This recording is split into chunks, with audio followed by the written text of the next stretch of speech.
भारताचा नंदनवन असणाऱ्या जम्मू काश्मीरमध्ये भारतीय पर्यटकांच्या रक्ताचा सडा सांडलाय। जम्मू काश्मीर येथील श्रीनगर परिसरातील पहलगाम येथे मिनी स्वित्झर्लंड हे प्रेक्षणीय स्थळ पाहण्यासाठी भारतातील पर्यटक आले होते। यावेळी अचानक दहशतवाद्यांनी त्यांच्यावर हल्ला करत 27 पर्यटकांचा या हल्ल्यामध्ये जीव गेलाय। या हल्ल्याचा निषेध करण्यासाठी देशभरातून तीव्र प्रतिक्रिया उमटत असताना ठाण्यात विविध राजकीय पक्षांच्या वतीने तसेच सामाजिक संस्थांच्या माध्यमातून या घटनेचा निषेध व्यक्त होत आहे। या घटनेचा निषेध व्यक्त करण्यासाठी आम आदमी पार्टीचे कार्यकर्ते रस्त्यावर उतरले होते। आम आदमी पार्टीचे अमर आमटे यांच्या मार्गदर्शनाखाली ठाणे रेल्वे स्थानक परिसरात पहलगाम घटनेचा निषेध नोंदवण्यात आला।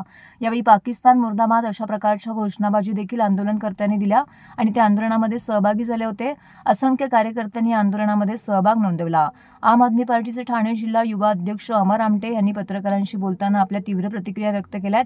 यावेळी आम आदमी पार्टीचे नवी मुंबई युवा अध्यक्ष संतोष केदारे, सचिव अनिल सिंग, उपाध्यक्ष संतोष शिंदे, युवा उपाध्यक्ष रोशन म्हात्रे, कळवा विभाग अध्यक्ष विशाल आवदेश, राबोडी अध्यक्ष सलीम मुंडगे, भाई जगताप इत्यादी कार्यकर्ते उपस्थित होते। नमस्कार, मी अमर आमटे, आम आदमी पार्टी ठाणे जिल्हा युवा अध्यक्ष।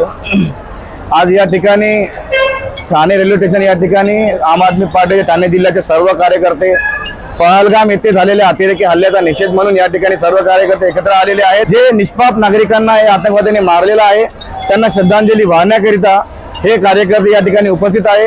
निष्पाप लोकांचा बळी ही लोक घेत आहेत, हे आतंकवादी घेत आहेत। याच्या मागे पूर्णपणे पाकिस्तानचा हात हा महत्त्वाचा मुद्दा आहे।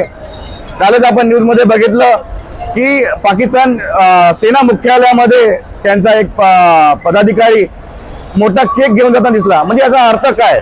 म्हणजे पाकिस्तान याच्या मागे आहे का?